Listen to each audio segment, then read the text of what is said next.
This is Your Morning Basket, where we help you bring truth, goodness, and beauty to your homeschool day.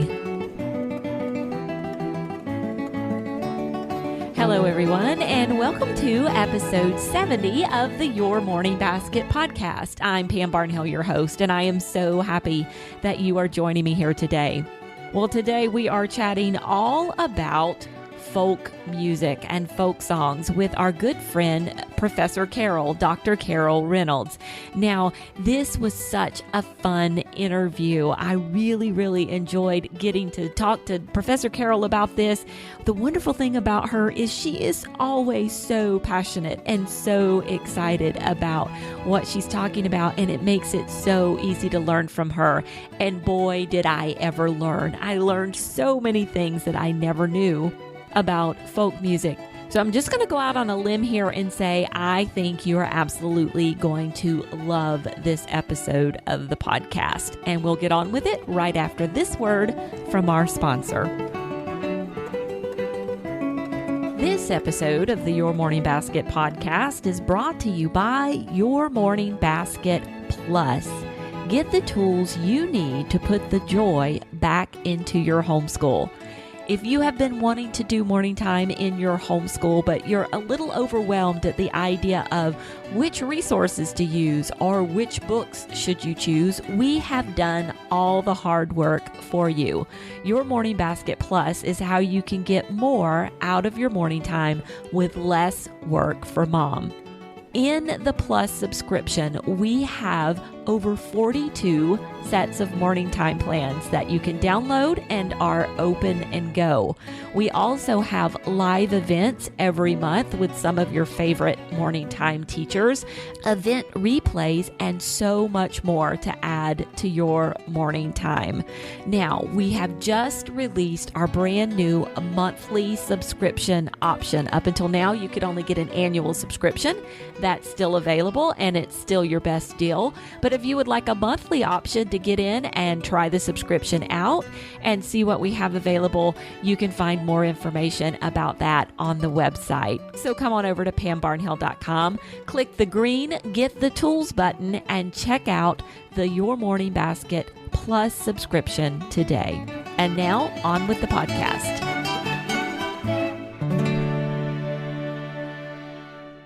Dr. Carol Reynolds is a uniquely talented and much sought-after public speaker for educational conferences, art venues, and general audiences.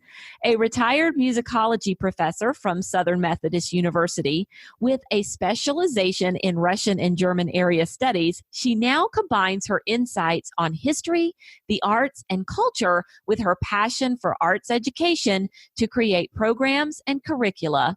She inspires concert audiences and leads art tours all over the globe. Professor Carol works much of the year as a professor on tours for Smithsonian Journeys. On her website, professorcarol.com, she offers a variety of history and fine arts courses for students and adult art lovers of learning. Professor Carol, welcome to the program. Oh, well, thank you. Thank you very much for that nice introduction, too. Well, a lot in there. Yeah, there is a lot in there. Well, and you have actually been with us before on an earlier episode of the podcast. And so you are a favorite guest. We love having people back on the show. So thanks. Well, thank you. And I'm very happy to be here. It's always, your audience is wonderful, but you know that, of course. Yes. Oh, I do. I do know that. They are a lot of fun. And we're going to be talking today all about folk music and folk songs, which I think is something that they're going to be really interested in learning about. I'm kind of excited myself. So tell us a little bit about yourself and your personal connection with folk songs. Why do you love them so much?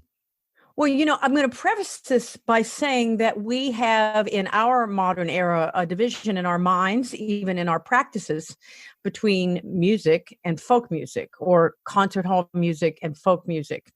That division has not always been there, and it isn't there. If you look around the globe, it is not there in all cultures. We see this as two separate rooms or two separate spheres. But if you go back historically, this division, it's actually an artificial division. It has a little bit of usefulness, but it also keeps a lot of people away from a marvelous body of music that really belongs to them, their history and their heritage. So having said that, I was brought up, okay, this is contradictory, because on the one hand, I didn't come up with that division, not in terms of a musical landscape. My father played hillbilly guitar. He was from West Virginia coal mines.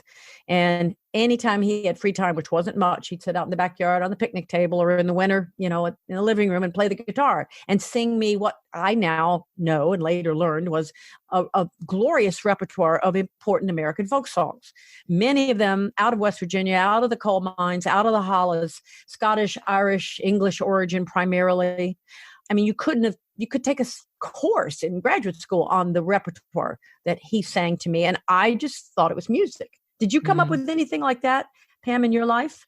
Yeah. I mean, I don't remember a family member playing those songs, but I can remember my mother played piano. And so there were these piano books of kind of these old folk songs and standards and things like that. And I can remember just learning all of these songs when I was growing up. So like I would pull out the piano books and play them myself, even though I wasn't a pianist.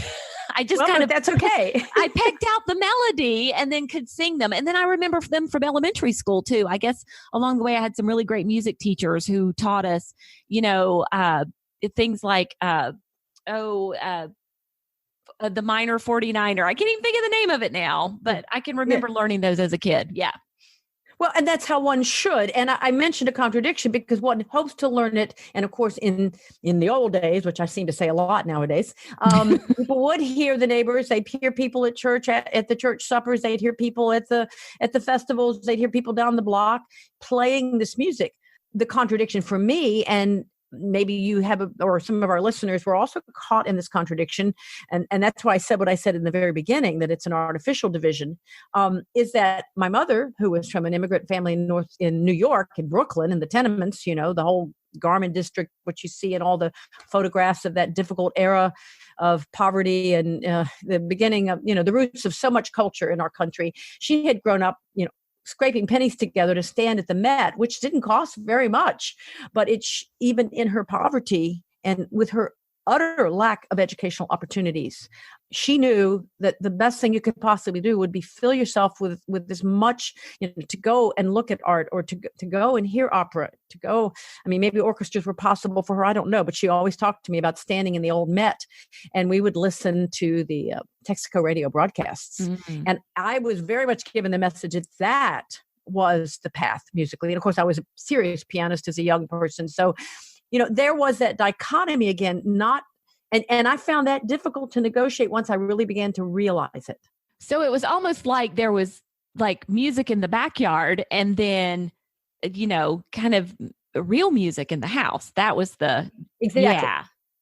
Exactly. And I've written about this a lot, blogged about it, but we always ironed on Saturday afternoon, and those Texaco those Texaco broadcasts of opera live from the Met went on for decades. I mean, they were highly influential in reaching parts of the country that would have not had any access to so-called classical music. And they were very popular. They weren't something weird. They were like, people couldn't wait for Saturday afternoon to roll around. But yes, that was kind of an example of a dichotomy that I'm sure I wasn't the only kid growing up with hillbilly guitar in the backyard and a mother or a father listening to the Met in the afternoons. And this division is not helpful, I think, for us when we teach folk music to our children, although we can acknowledge it and probably ought to acknowledge it. So there, that's enough to spin on that, isn't it? But I think everybody feels that. It's just like someone says, "Do you like art?" Or you say, "Oh, do you like art museums or something?" And they say, "Oh, blah, blah, blah, blah." And then you say, "Do you like to go to crafts fair or or handiwork fairs or festivals?" And they say, "Oh, I love that." You say, "Well, then you like art, or you like going to an exhibit of art. It's just outdoors in the park, or in a tent, and not in a building with pillars and lots of steps." We have divided our folk art, our folk poems, our folk songs and made them, warm, friendly, fuzzy, appealing in our own minds. And then we stumble over the other, which we're not talking about today. But I think it's okay for families, parents to acknowledge this division. And I think, number one, not perpetuate it if at all possible. Mm. Okay, yeah, that's a great point. It's funny. I was talking to my kids about Shakespeare the other day. We had started reading a play, and they were talking about the language and it being hard to understand. And they said, "Well, back in Shakespeare's day, did kids go to Shakespeare?" And I said, "Well, I don't know for sure if they did or not. They might have, but I tell you what, they definitely understood the language. It wasn't some hoity-toity artsy thing. They knew that was the language that they spoke. It was the language of the folks. Right. And they would have known the stories, and they probably would have loved to be going, to where the grown-ups got to go. Theater being the dynamic force that it was up until very recently in Western culture. Yeah. So I think just because something is the art or the stories or the poems of the common people, it doesn't mean it's less valuable historically, I think is what you're telling us here. Yes. And really, if you really want to get into the nitty gritty, you'll find, especially from the 20th century, but in the 19th century, in the 18th century, artists, composers, let's talk about composers, have valued folk music hugely. There have been periods when some of the most important composers, I always like to give the example of the Hungarian Béla Bartók and Zoltán Kodály, who many people know through their pedagogical publications in piano or the Kodály method of teaching singing. But anyway, these guys, and they were by no means the only ones, they're just kind of among the most famous. They trudged with those heavy gramophones on their back through the mud in what today would be Hungary and Romania and Bulgaria. I mean, these people were everywhere collecting the folk songs around 1900, 1904, 1906, 1910, because they knew the new modern world with telegraph and increasingly things like trains and telephones, ultimately, they were going to destroy the old ways. And indeed they did, except in the smallest, tiniest, most remote areas. So they were doing everything possible to capture folk music on the gramophone cylinders. And that is incredible. I mean, when I think of all the incredible things that have gone on in our Western cultural landscape of the arts, it's got to be in the top 5, that movement right around the turn of the 20th century to grab this living music, be it vocal or instrumental or vocal plus instrumental, and somehow save it and study it and codify it to a certain degree, but mostly analyze it and figure out how to notate it so it could be put into a written form in case that old gramophone technology fell apart, and keep it in perpetuity and value it and use it as part of their own musical language. Okay, so let's step back for just 1 second here and tell me, what exactly is a folk song? How do I know when I've heard one?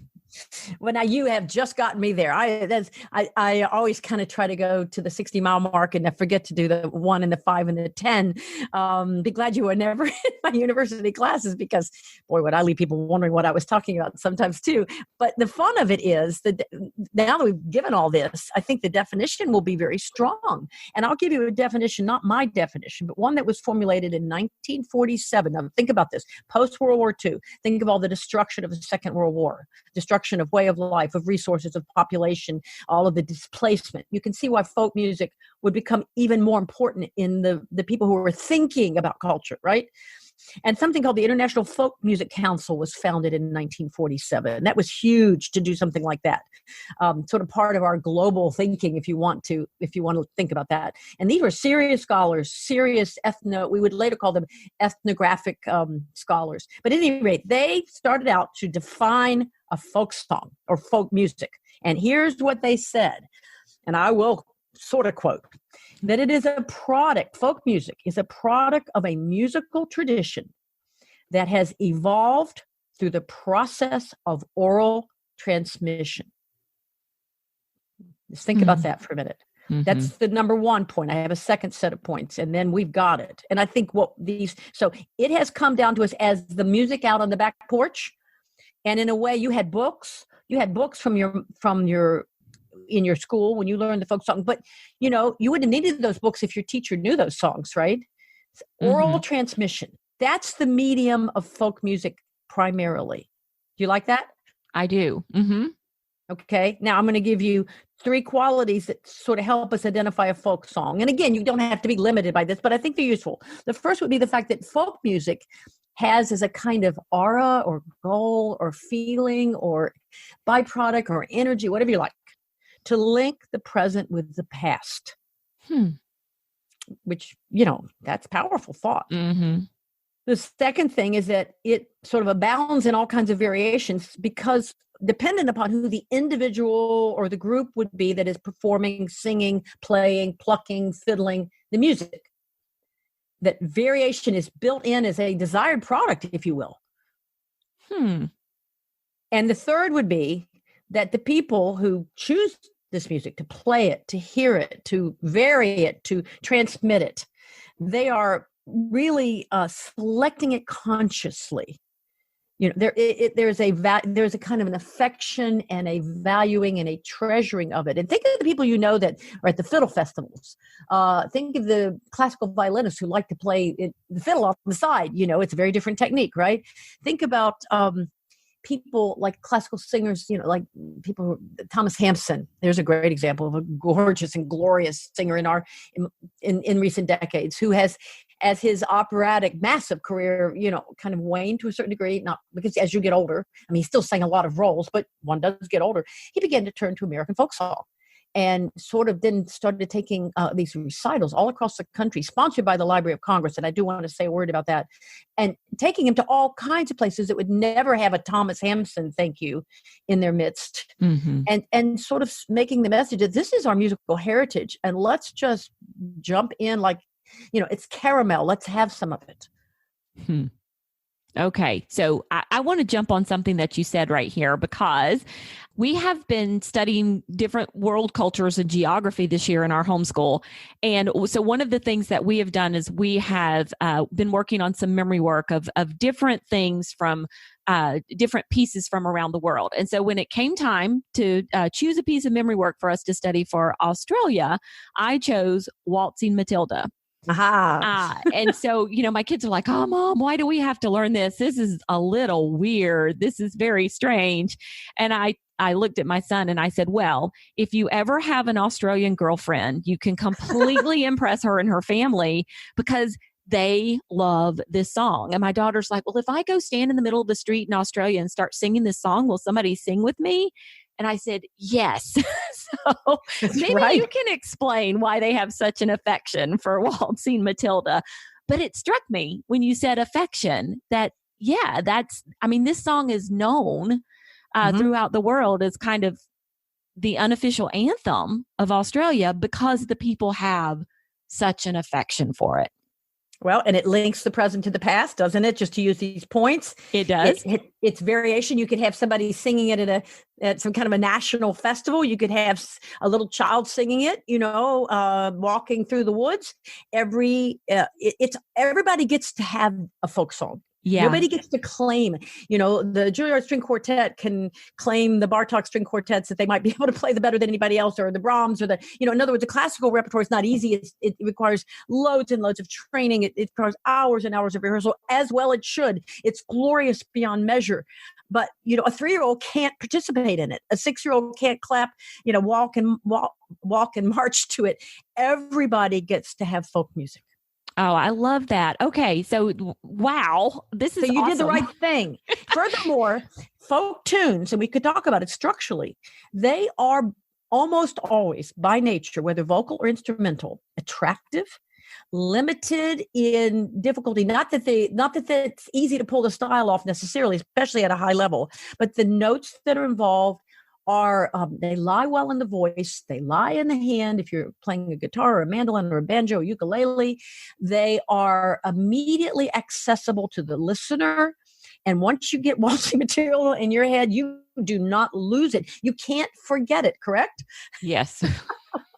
They're stuck. It just a little bit. Okay. So we've talked about what all folk songs have in common and what makes folk songs, but are there different kinds of folk music? Well, national, and that's another thing I love about them. Hungarian folk music is not going to hit or actually not necessarily homogenized, not necessarily something you would hear in a show in a hotel in Budapest, where it's all been turned into rather great and wonderful. But if you actually get out in the boonies, if you get out in the boonies anywhere and hear people sitting on the front porches singing, you're not going to hear polished vocal reproduction.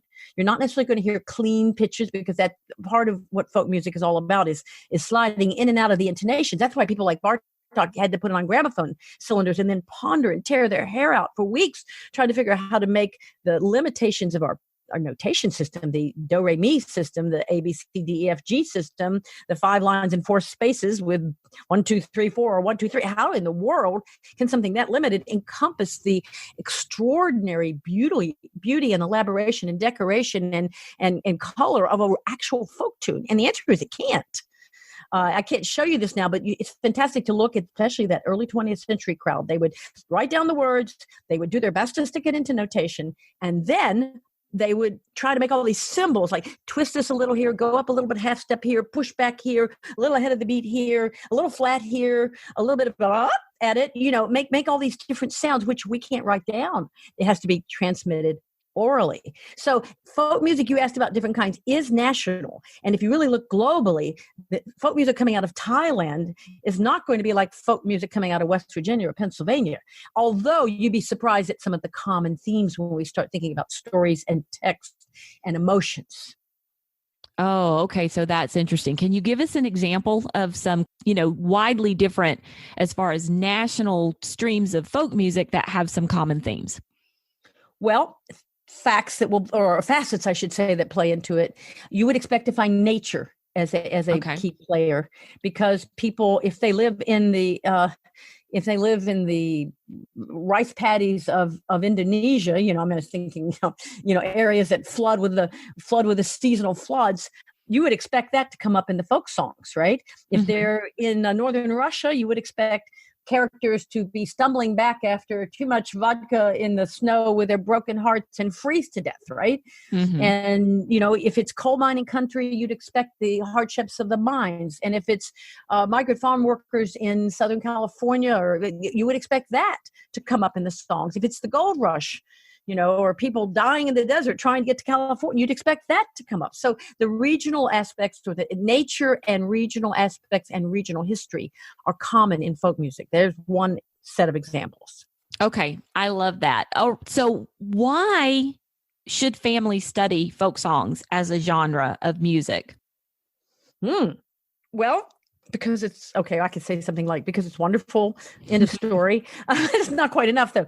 First of all, it does link us to the past, and it's a whole lot more fun for people than maybe, I live by straight history, reading things about history, which when you get older, you can't get enough of. But yay, for kids, what would be more fun, having to memorize the dates of the Erie Canal, or to say, I got me a mule and her name is Sal, 15 miles on the Erie Canal. I think maybe it's 15 miles. Doesn't matter. You want to picture that mule dragging that barge upriver. You can either, of course, pictures help too. And we do have photographs of that period. We actually have, photography. But the point is, it does what the written word cannot do, and it makes it memorable, and it makes it virtually impossible to forget. So there's one reason. You want to teach history, teach it through folk music. I love it. Okay. You want another reason? No, that one's fabulous. I'm sure you could give us like a big long list, but that one is absolutely fabulous, because I have some kids over here who, history, they can take it or leave it. But I'm going to have to dig into some of those folk songs and see what we can come up with to help connect them a little bit to some of that historical content.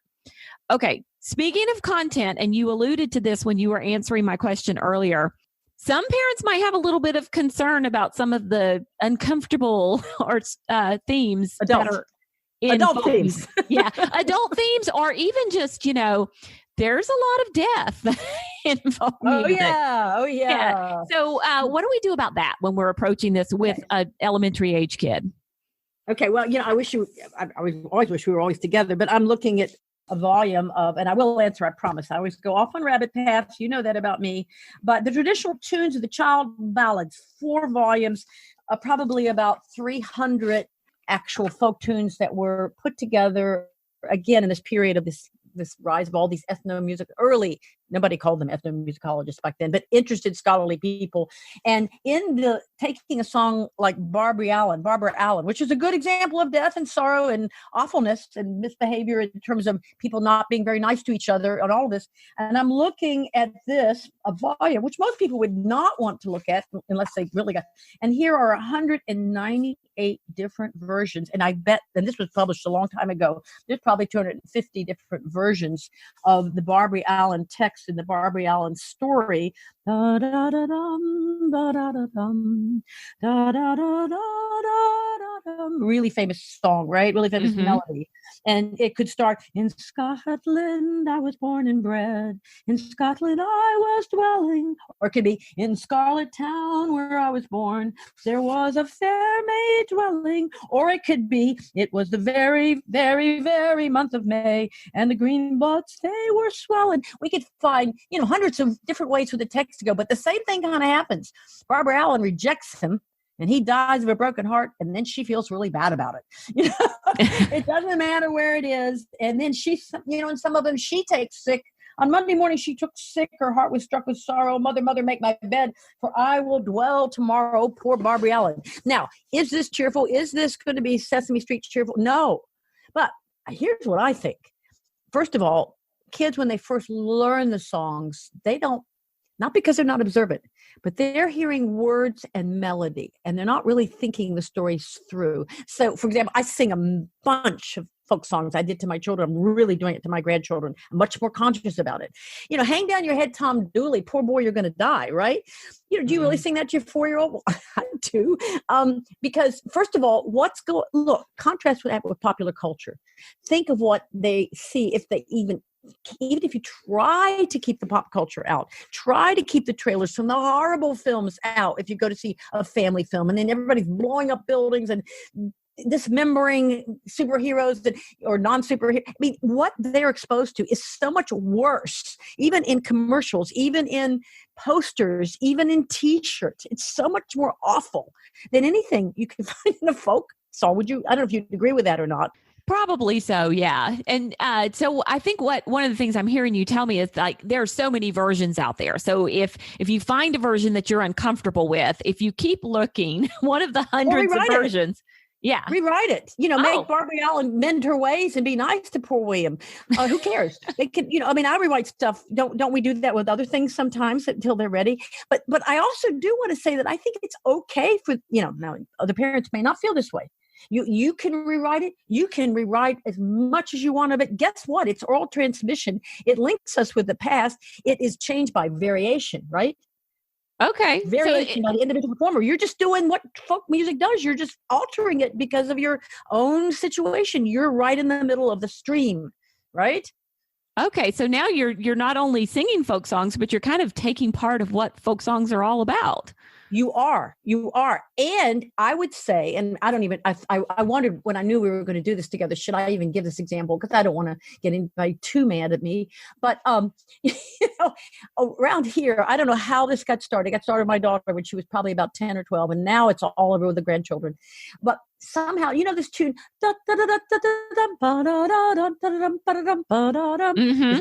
Yeah. Yep. What shall we do with the drunken sailor? Yep. Right. Early in the morning. Okay, I totally love that melody. And it just has become part of our life. We do it when somebody's knocked over half a gallon of milk. We do it when somebody dropped a dozen eggs. We go to that when somebody, just walked through that we just cleaned the floor and somebody's just come through with awful shoes. Or when, someone needed to go somewhere and someone already took the car. And you can either rail and get angry, which I'm not saying we don't do that, or you can just shrug your shoulders and say, what can you do with a drunken sailor? What can you do with a drunken sailor? Right? Right. In the morning. And guess what? You're less mad when you do that. Because the fact is you can't do a doggone thing about it. And so you might as well laugh and go to plan B. And so, ordinarily I wouldn't say, okay, children, we're now going to learn a folk song today about a drunken sailor. No, it doesn't really have anything to do. I mean, it does. I'm sure if I knew all the, hey, up she rises, the kids don't care. Okay, you don't want them bursting out in Sunday school with that necessarily, right? But you also don't want them telling them that mommy has 2 different socks on and is wearing her bedroom slippers because she can't find, you don't want to kids. So you tell, hey, don't sing this everywhere or whatever. I think you can manage all that. And maybe I'm sort of making light of it, but I do think for the kids, it's rhythm, it's tune, it's text as in sound. And the sadness of it is helps you mature. I mean, nothing wrong with some truth, right? Right. And the parts that are off color, and then I want to say another word about that, drunken sailor, that seems pretty innocent right now. You can just either ignore or enjoy, or you could say, what can you do with a little lost puppy? What can you do with a little lost puppy? You can do anything you want with it. Okay. I think that works. And I think you've given people some really good ideas. And you're right. I mean, and my kids would have known very early on that you don't go to Sunday school and sing about a drunken sailor. I mean, they just intuitively know those kinds of things for the most part. So, I love it. Pam, I do think there is an issue in this current climate, which we're in, which is a very interesting time in American political history and in American culture in general. A lot of these songs are very old. They come from a time where much of what some songs would be talking about would definitely be what we would say politically incorrect. Right. And sometimes politically incorrect, we could say, oh, give me a break. I can't go here anymore. But sometimes you do have to think about it. Yeah. And then that's where I would say rewrite, ladies and gentlemen. We've done that already with a lot of songs. Rewrite. The times they are changing. So rewrite. And later on, kids can learn the history of those tunes or texts if they want to. But I do think you have to think about it in that respect, just for everybody's, peace of mind. Let's call it that. Yeah. And I think there's a huge difference between, singing a song about a drunken sailor, because what I would tell my kids is you never want to sing anything that's going to hurt someone. Mm-hmm. And we don't meet a whole lot of drunken sailors on the road. Not anymore, not unless you live in coastal towns. So that one's probably not going to hurt anybody's feelings. So you want to make sure, but so there's definitely a place for that. You're exactly right. And I think it's easy to know the difference between the two different situations. Yeah. Well, okay. So I'm a homeschool mom and I am looking to include some folk songs in my homeschool, maybe in my morning time. I think morning time is a great time to do this. So what's the easiest way for me to start? And do you have any specific ones that you think every child should learn? Oh, I should really work on a list on that. And then everybody can disagree with it. What they say, that's the important thing, your top 20 compositions, and then everybody is invited to completely to disagree. That's the best fun of all. I would say the first thing is that you sing them. But we are in a non-singing culture. And I know I've talked about that with your audiences before. Mm-hmm. People aren't comfortable singing in the United States of America anymore and haven't been for about 2 generations, if not 3. Our grandparents did. My grandparents did. I mean, everybody, you go around the world, people just burst into song. I don't want to tell stories. We don't have time for stories. I have to tell you, I was with one of my Smithsonian groups on the island of Hvar off the coast of Croatia this past summer. And it was a Sunday morning tour. We got up and we went up this crazy mountain and we came down on the coast on the other side. And it was about 2:00 in the afternoon. And the little cafes were filled. It had been the first communion Sunday, right? So all the little kids were the little girls and the boys. They were the boys were in suits and the little girls were in white dresses. But it was a beautiful summer evening and they were all running around and showing each other their little gifties, and they were on skateboards. It's kind of incongruous in a way. And the families were on these porches eating lunch, enjoying things. They had guitar. They were singing like a trained choir. And some people joined in for a few minutes, not us. Obviously, we didn't know how to do that. But those songs, but my group was mesmerized because it looked like something staged in a Hollywood movie, only it wasn't. You see, this is what this group did on Sunday afternoons, probably for 2 to 3 hours. There's not a lot else going on in that town, but that's not the point, So we aren't a singing culture anymore. We don't sing at home very much. We are so electrified. We are so digitized. We got those earbuds stuck in our ears. So might as well stitch them in, So I would say sing. And you say, but I don't have a good voice. Come talk to me about that. That's a different podcast. Maybe we've had it. Maybe we should have it. Everybody can sing. If you can speak, you can sing. You might not like how you sound. You may not feel comfortable. You may not feel confident. You may need some help. Help is on the way, but you can sing. And your child doesn't know that you don't like to sing until you tell them. So first I'd say sing. Is that okay? Oh, No yeah. company. Just sing and maybe but if you really can't do that, or after you've done that, one thing I like to do, and I don't like to be on the screens, and I'm the meanie grandma about screen time, and I'm railing against it. But if it's specific, as we all know, it can be a marvelous tool. So you could take a song like Barbie Allen, or you could take a song like, I'll get off the drunken sailor, okay? But you could take a folk song like Parsley, Sage, Rosemary, and Thyme, which which was a folk tune, if I recall correctly. You could take, I can't think of any of them, but all the old ballads. You could take any kind of folk song, Pete Seeger's songs. You could take children's songs, and then you can say, okay, let's pick. I'm going to find you can look in advance 3 versions of this that are very different. And then if you may have records, you may have CDs. That's terrific. But a lot of people don't have that resource anymore. Or you may be part of this huge move now that's moving back to the LP, the record, the thing that goes around with a needle. I can't believe how they've come back. In Europe, you see more of those in CDs now in the stores. People wow. Yeah, I mean, I love it. I just love it. I had a conversation with a gal in Prague, and she had this whole stack of albums she just bought. And I said, albums? She said, well, of course. Why would I buy a CD? And I thought, okay, I love it. She said, and the pictures are so great and all the information, they sound so much better. But the point being, if you get on eBay, you can find, or maybe in your local thrift store or used bookstore, lots of LPs. You might be able to haul your grandmother's turntable out of the suitcase record player. But you can do it through recordings. Some of these Smithsonian collections, I said I wanted to get into Library of Congress and Smithsonian. They were the real preservers of folk songs in the 1920s, 30s, 40s, 50s, 60s, 70s. Those resources are available online. You can listen to these old, tiny people, long, long dead, singing these tunes, playing these tunes, fiddle tunes, banjo tunes, old quartets, barbershop tunes. There are so many resources, and you could pick, I would say, 2 or 3 very different versions. And then the kids can talk about it, and say, well, why would someone want to sing this in an operatic style? And, well, do you like it better as a fiddle by itself? Or do you like it better with the guy hitting on the trash can top, and on the, or the hammered dulcimer? Or then you're doing sort of a type of musical, comparative musical analysis. And your kids may be too little for that, but they won't be too little to listen to it in very different media. Right. And just to listen to the differences. I mean, any age child can talk about the differences they hear between this version and that version. And so I think that's a wonderful way to get them started. Yes. And invite someone else to sing. Or the next time, if you have a comfortable gathering, maybe you get with your neighbors or some family members, instead of doing, I don't know, if you have a game tradition, if you have, yes, it's awkward the first few times you do it. Anything is awkward the first few times we try to resurrect traditions, right? And we've lost so many of them. But you'd be surprised what happens. Here's what I find happens with kids. Sometimes we do stuff and we're not sure it's very successful, and it's and we don't know if we want to try it again, and everybody looked at you funny, and then you hear from your kids or the neighbor kids, that was so cool. Mm-hmm. That was so cool. Can we do that again? You've had that experience, yes? Oh, yeah. And as many complaints as I got about Waltzing Matilda, they're still singing it. So, Yes, they are. They complain out of one side of their mouth and sing out of the other. So secretly, I think they actually do enjoy it. Oh, that's a good image. I like that. I'm borrowing that. Do you mind? No, not at all.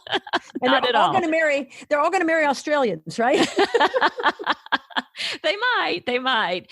At the very least, they'll impress them. So, well, other than the Library of Congress, do you have any other great resources that you would recommend for folk songs? Well, I would really look at the Library of Congress and the Smithsonian, not because they're fancy, but because they're rich and because they are our tax dollars at work, if you will. Remember, the Library of Congress is our national library.